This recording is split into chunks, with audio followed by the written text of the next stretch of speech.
ሁሉም ሰው ተቸግሯል። ሰው ገንዘብ ማግኛ መንገዶችን አጥቶታል። ብርሃን አንጸባራቂ ያየንበት ነው። ይሄን የመሰለ ምርጫ፣ አዲሱ የግድብ ሙሌት፣ አዲስ አመራር፣ አቃፊ የሆነ ሊደርሺፕ፣ አካታች የሆነ አመራር፣ ደስ የሚል ብርሃን አይተናል። እያፈረሰ ያለው እስላም ራሱ ነው። ገዳም ውስጥ ገብተህ ንጹሃን ሰዎችን፣ ሴቶችን፣ ወንዶችን የምትጨፈጭፍ ሰው ማን ነው? ወላሂ ተዋርደሃል ማን ነው? ጤና ይስጥልን። እንኳን ለአረፋ በዓል አደረሳችሁ። በዓሉ የምትወዱትን ግን ደግሞ የሚገባችሁን ነገር ሁሉ የምታገኙበት ይሆንላችሁ ዘንድ ከልብ እንመኛለን። የዘንድሮውን በዓል ከአምናው ሳይሻል አንገት በሚያስደፋ የኑሮ ውድነት፣ ባልተቋረጠ ጦርነት፣ በሰቀቀን ውስጥ በሚኖር ሕይወት የቀጠለም ቢሆን ዓመት ባሉ ዓመት ጠብቆ ደርሷልና እንኳን ደስ አላችሁ መባባል ወግ ነውምና በድጋሚ እንኳን አደረሳችሁ። የአገሪቱ መልክ ሆድ ብሶት በሚማቅቅበት በዚህ ወቅት አገዛዙ ሃይማኖታዊ በዓላትን፣ የሃይማኖት መሪዎችንና መሰል አካላትን ለጦርነትና ለፕሮፓጋንዳ እየተገለገለ ቀጥሏል። በዚህ ተግባር ውስጥ ልክ እንደ ጳጳሳት ሁሉ እንደ አሸን እንደፈሉት ፓስተሮችም ሁሉ የእስልምና ሃይማኖት ልሂቃንም አገዛዝ የሚያወድሱ ሆነው ብቅ ብቅ እያሉ ነው። ኡስታዝ ያሲን ኑሩ ያልተቋረጠ ብልጽግናዊ መወድስ ከሚያቀርቡ ሰዎች መካከል አንዱ ናቸው። በእርግጥ ሰሞኑን ድምፃዊ ቴዲ አፍሮን አውግዘው እንደ ብልጽግና ካድሬ ተደመሩ እያሉ ሲቀሰቅሱ ዝነኛ ቢሆኑም ይህ ተግባራቸው ለ8 ዓመታት የቀጠለ ነው። ለሕዝባቸው የሚጸልዩ የአገራቸው ቀውስ ውስጥ መገኘት የሚያስጨንቃቸው የእስልምና ሃይማኖት አባቶች በድፍረት ሲናገሩ የመደመጣቸውን ያህል እንደ ኡስታዝ ያሲን ያሉት ደግሞ አገዛዝ ለማወደስና ለመከላከል ከፊት እየመጡ ነው። አገዛዙም እንዲህ ያሉ ሰዎችን ከመገልገል ባለፈ ሃይማኖትን ከፖለቲካ ጋር ቀይጦ ማራገብን ይሁነኝ ብሎ የያዘው ነውና ቀጥሏል። በዚህም በእስልምና እምነት ተከታዮች ዘንድ እንደ ትልቅ ቀን የሚከበረውን የኢድ አልአድሃ በዓል ምክንያት በማድረግ ነቢዩ ኢብራሂምን ልጃቸውን ለመስዋዕትነት ያቀረቡበትን ሁነት ጠቅሶ የእኔ ፈተና ከነ ነቢዩ ኢብራሂምም የሚበልጥ ነው እያለ ተከስቷል። እስማኤል ለነቢዩ ኢብራሂም የመጀመሪያና ተወዳጅ ልጃቸው ነው። አላህ ይህን ተወዳጅ የመጀመሪያ ልጅ እንዲሰውለት ሲጠይቃቸው ታዘዙ እንጂ ወደ ኋላ አላሉም። የሚወዱትን ነገር እንኳን ሳይቀር ለመሰዋት ዝግጁ የሆኑ ዜጎች ሲበዙላት ሀገር ትበረታለች። እስማኤላቸውን ለመስጠት የማያመነቱ ዜጎች የሞሉባት ሀገር ጽኑ ናት። የአብይ አህመድ መልእክት ይኸው ነው። ከእያንዳንዱ ነገር ውስጥ ሞት እንጂ ሕይወት አይታያቸውም። እስማኤል እንደተሰዋው ሁሉ ነቢዩ መሐመድም ልጃቸውን ለመስዋዕትነት እንዳቀረቡት ሁሉ የኢትዮጵያም ሕዝብ ልጆቹን ሰጥቶኝ ልሰዋው እያሉ ነው። እስኪ ከእርሶ ልጆች አንዷን እንዲያደርጓት ብሎ የሚጠይቃቸው እንደሌለ የሚያውቁት ጠቅላይ ሚኒስትሩ በዚህ በእስልምና እምነት ተከታዮች ዘንድ በሚከበረው በዓል ኢድ አልአድሃ ላይ ነቢዩ ኢብራሂምን ልጃቸውን ለመስዋዕትነት ያቀረቡበትን ሁነት ጠቅሰው ኑ እንደ እስማኤል ልሰዋችሁ፣ እናንተም እንደ ኢብራሂም ልጃችሁን ስጡኝ እያሉ ናቸው። በስተርጅና በብዙ ድካም የተገኘን አንድ ልጅ ለመስዋዕትነት ያቀርቡ ዘንድ ከአምላካቸው ትእዛዝ የተሰጣቸውን ደግሞም ይህንኑ ትእዛዝ ለልጃቸው አማክረውና አሳውቀው ለመሰዋት ወደ አረፋ ተራራ የወጡበትን ትልቅ የእምነት ውሳኔ ከራሱ ጋር የሚያነጻጽረው የጠቅላይ ሚኒስትሩ መግለጫ ደጋግሞ ስለ መስዋዕትና መሰዋት ብዙ ይላል። የኢትዮጵያ የአረፋ ተራሮች በተለያዩ የአገሪቱ ክፍሎች ያሉት እልቂቶች ናቸው። እንዲህ እያደረጉ ለኢሬቻም፣ ለአረፋም፣ ለሮመዳንም፣ ለትንሣኤ መግለጫ ሲያወጡ ለወቅቱ ፖለቲካቸው እንዲመቻቸው አድርገው ያቀርቡታል። ዘንድሮ ደግሞ ምርጫ እያሉ የሚቀልዱበትን ድግስ አዘጋጅተዋልና የዘንድሮን አረፋ ለዚያ መቀስቀሻ እያደረጉት ናቸው። ከዚህ በፊት በብርቱካን ሚደቅሳ ፊት አውራሪነት የተካሄደውን የምርጫ ድግስ ብርሃን ያሳየን ነው እያሉ የባረኩትም እነ ያሲን ኑሩ ነበሩ።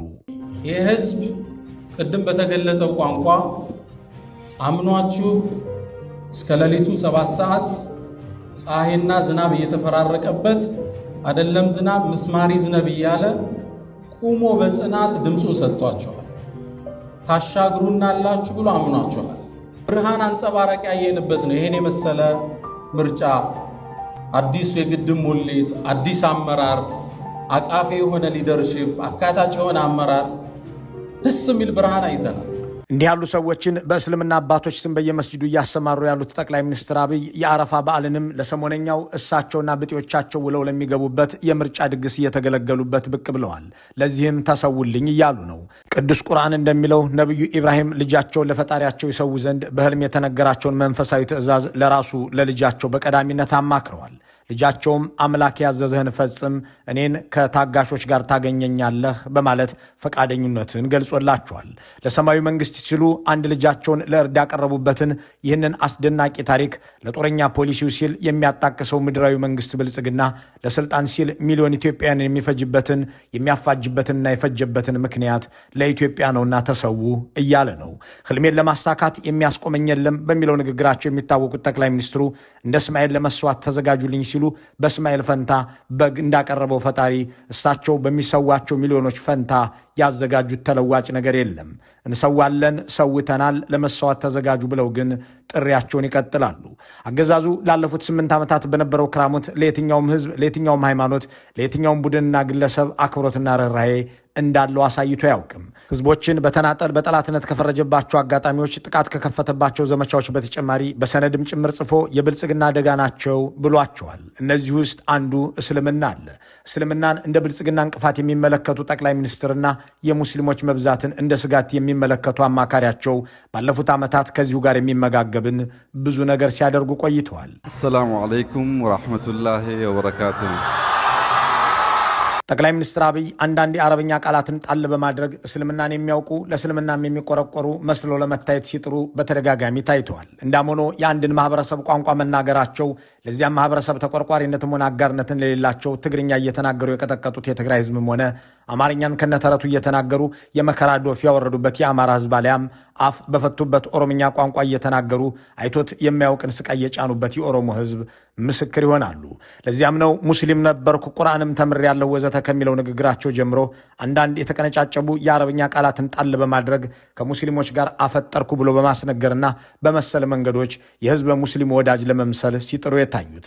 እስልምናን ጥለውና ክደው የፕሮቴስታንት እምነት ተከታይ የሆኑት ጠቅላይ ሚኒስትሩ የሚሳሱለት ምዕመንና የእምነት ተቋም እንደማይኖር ደጋግመው አሳይተዋል። ለዚያም ነው መንግስታቸው በአገር ውስጥ መስጂዶች ተነቅለው እንዲፈርሱ፣ እንዲቃጠሉ፣ ይህ እንዲቆም የጠየቁ ሙስሊሞችም እንዲገደሉ፣ በዚህም ሙስሊሙ ማህበረሰብ ከሌላው ኢትዮጵያ ወገኑ ጋር የጎሪጥ እንዲተያይ ሲቀሰቅሱ የመስጂድ መቃጠል ይቀጥላል እያሉ ሲናገሩ ለመክረማቸው ከሞጣ እስከ ሸገር ከተማ፣ ከጎንደር እስከ ወራቤ፣ ካልነጃሺ እስከ ጅግጅጋ ባለፉት ዓመታት የተፈጸሙ ተግባራት ማሳያ ናቸው።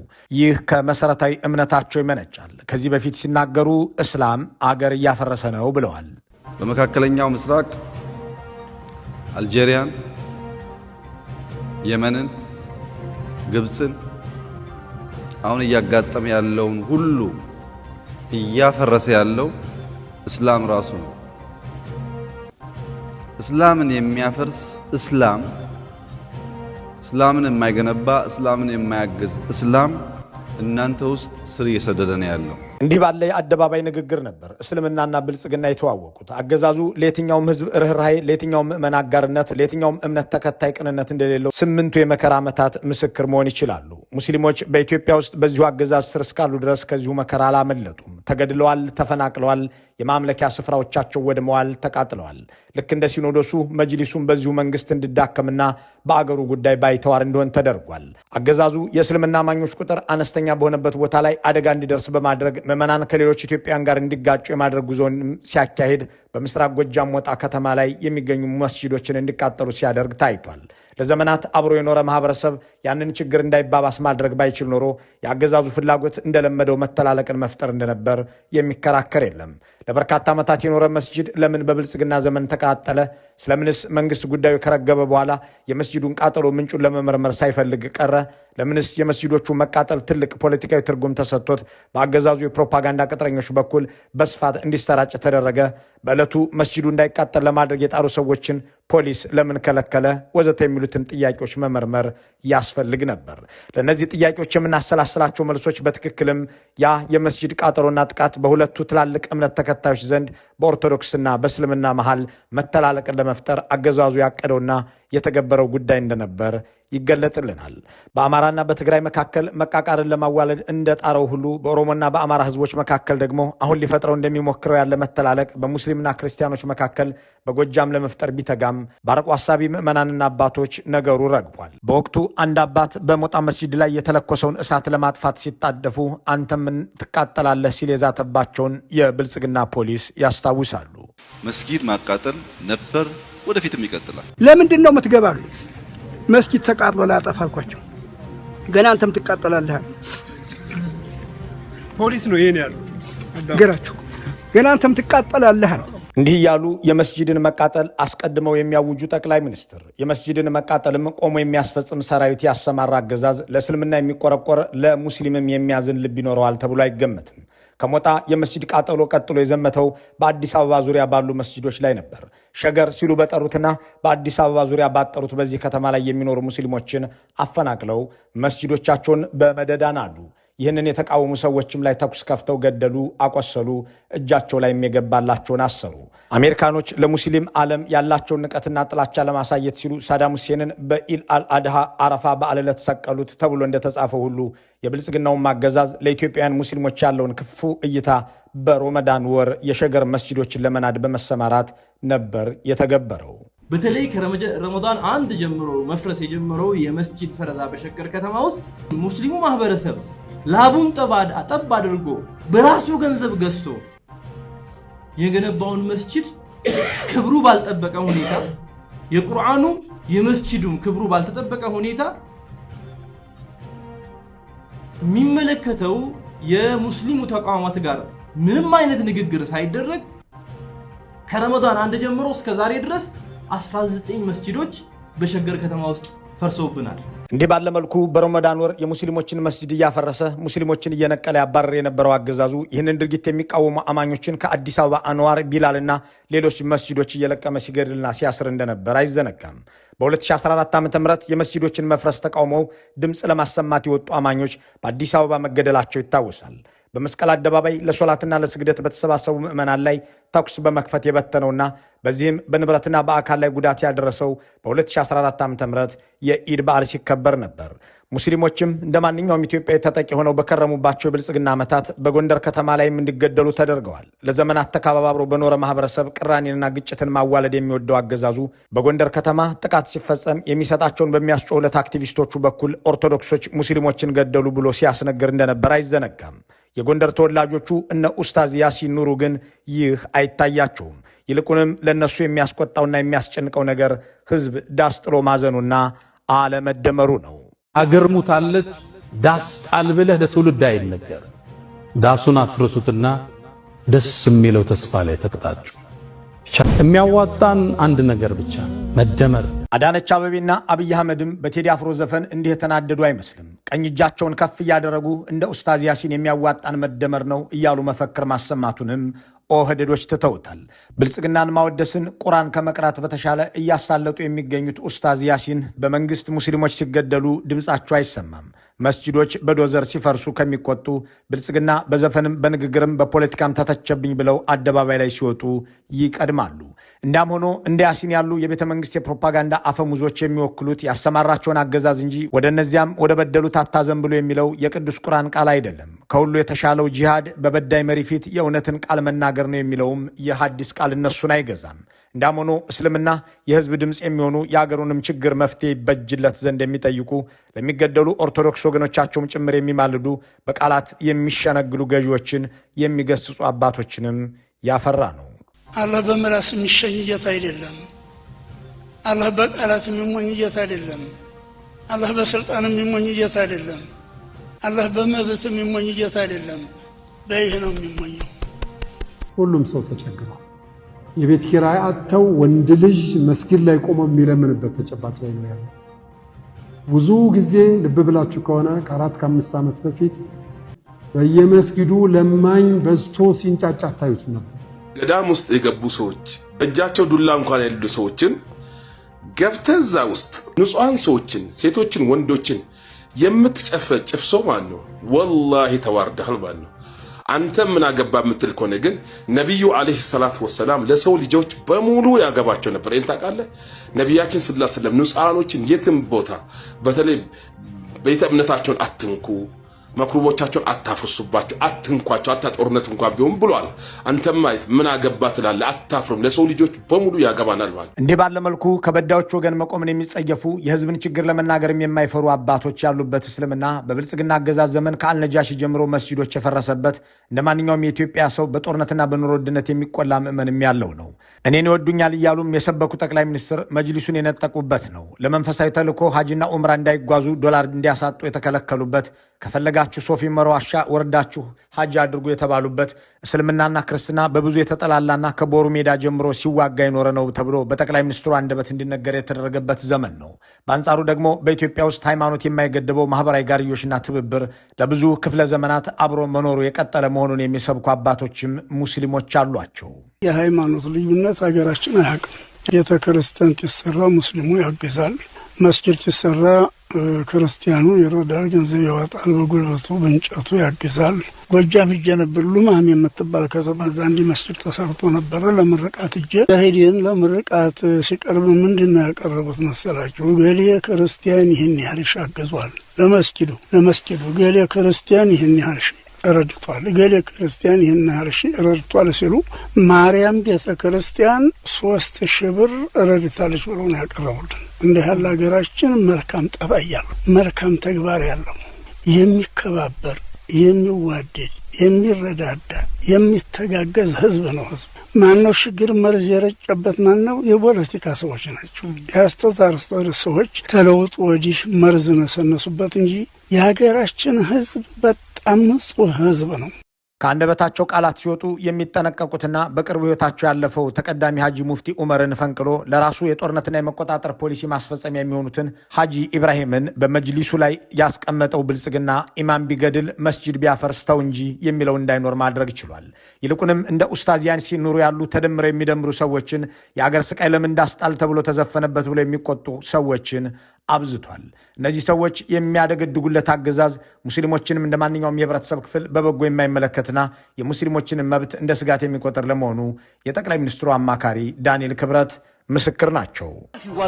አገሪቱ ጠፍታ ዙሪያው በእስላም ተወሮ አረማዊነት በዝቶባት ብዙ አብያተ ክርስቲያናት ፈርሰው የኢትዮጵያ መሬት ተቆርሶ ተራራ ላይ ተሰብስቦ ውጤቱን አየነው፣ ግን አልተማርንም። አገዛዙ እንኳንም እንዲህ ያሉ በህዝብ ላይ የጥላቻ ቃላትን የሚያመርቱ አንደበቶችን የያዙ አማካሪዎች ነሮት ቀርቶም በተፈጥሮ አንዱ ማህበረሰብ በሌላው ካልተነሳና ካልተኮሰ በቀር የገዛም የሚመስሉ አይደለም። ለዕለት የፖለቲካ አጀንዳው እስከጠቀመው ድረስ የትኛውንም ማህበረሰብ በየትኛውም መጠን ከየትኛውም ጋር ሊያጋጭ እንደሚችል ያሳለፍናቸው ዘመናት በቂ ምስክር ናቸው። ሙስሊምንም ከሌላው ጋር ብቻ ሳይሆን ከራሱ ከሙስሊምም ጋር ማጣላት ስልጣንን ያሰነብታል ብሎ የሚያምን መሆኑም ከዚህ በፊት በሌሎች አስመስለው ሲናገሩት ልብ ተብለው ተሰምተዋል። ጠቅላይ ሚኒስትር አብይ በልጅነታቸው ሙስሊም እንደነበሩና ቁርአንም ቀርተው እንዳደጉ ስልጣን በያዙ ሰሞን ላሰሯቸው ዶኩመንተሪዎች ተናግረዋል። እስልምናን ትተው ሃይማኖታቸውን ወደ ወንጌል አማኝነት የቀየሩም ቢሆን ምክንያታቸውን ሲያስረዱ ተሰምቶ አይታወቅም። ከእስልምና ሲለቁ በሃይማኖት ህግ ወይም ፈቂህ መሰረት ሙርተድ ሆነዋል። የመካከለኛው ምስራቅ አማኞችን የእስልምና ዲን ጠፍቶባቸዋልና እኛ እናስተምራቸዋለን ሲሉ ለመደመጥ ግን ሙርተድነታቸው አላወካቸውም። ሰሞኑን ዩናይትድ አረብ ኤሚሬት ከሼክ መሐመድ ቢን ዛይድ ጋር ስንወያይ ኢትዮጵያ ውስጥ የእስልምና ኢንስቲትዩት መክፈት እናስባለን፣ ምን ታግዘናለህ አልኩት። ብዙ እናግዛችኋለን፣ ምን ትፈልጋላችሁ?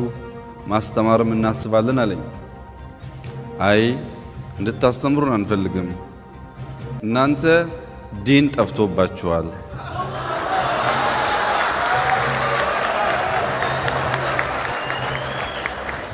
እኛ እያሰብን ያለነው ቶሎ ብለን አረብኛውን ተምረን እናንተን አስተምረን ለመመለስ ነው አልኩት። እንዲህ ያለው ንግግራቸው ከአንካራ እስከ ካይሮ የመገናኛ ብዙሃን ትኩረት ስቦ የእምሬቶችን የእምነቱን ሊቃን ማስቆጥቶ የነበረ ጉዳይ ቢሆን የመደመር መንፈስ ከልክሎት አልፏል። ጠቅላይ ሚኒስትሩ ራሳቸውን ልዩ ገጸ ባህሪ እንደሚጫወት ንቁ ተዋናይ በብዙ መልኩ መከሰት ስለሚሆንላቸው በሙስሊሞች ፊት አማኝ መስለው ቀርበው ያደረጉትን ያንን ንግግር ውግዘት እንዲጠብቃቸው አድርጓቸዋል። እናታቸው ሙስሊም ሆነው ያረፉ አባታቸውም እንዲሁ ሙስሊም መሆናቸው የታወቀም ቢሆን የኖቤል ሰላም ሎሬት ተብለው ኖቤል ሲሸለሙ ግን ከእስላም አባትና ከኦርቶዶክስ እናት የተገኙ መሆናቸውን በመናገር ገበያ ሰሩ።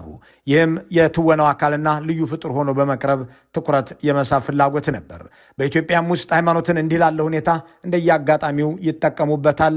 እሳቸው ብቻ ሳይሆኑ ሌሎች ባለስልጣናትም ግጭትን በመቀስቀስ ስልጣንን ለማራዘም፣ የጦር መሳሪያ እርዳታ ለማግኘት፣ ጄኖሳይድ ፈጽሞ አልተፈጸመም የሚል ሎቢ ለመስራት ወዘተ ይገለገሉበታል። አሁን ደግሞ ከኢብራሂምም የባሰ ፈተና ላይ ነኝ ብለው ህዝቡ ሁሉ እንደ እስማኤል ለመስዋዕት ይዘጋጅ ሲሉ ጠርተዋል። በምትኩ ግን እስማኤልን ከመስዋዕት ያዳነው በግ አልተዘጋጀም። ህዝቡ እንደ በጉ ይሰዋል። እንዲህ ያሉ ራስን እንደየሁኔታውና ወቅቱ እየቀያየሩ ያሉ ገዢዎችን ክፉ ፍላጎት አሸንፎ ማህበራዊ ህብረቱን መልሶና አጠናክሮ አገራዊ አንድነቱን ማስጠበቅ ደግሞ የትውልዱ ኃላፊነት ይሆናል። መልካም ሁሉ በመመኘት በዚሁ እንሰናበታለን።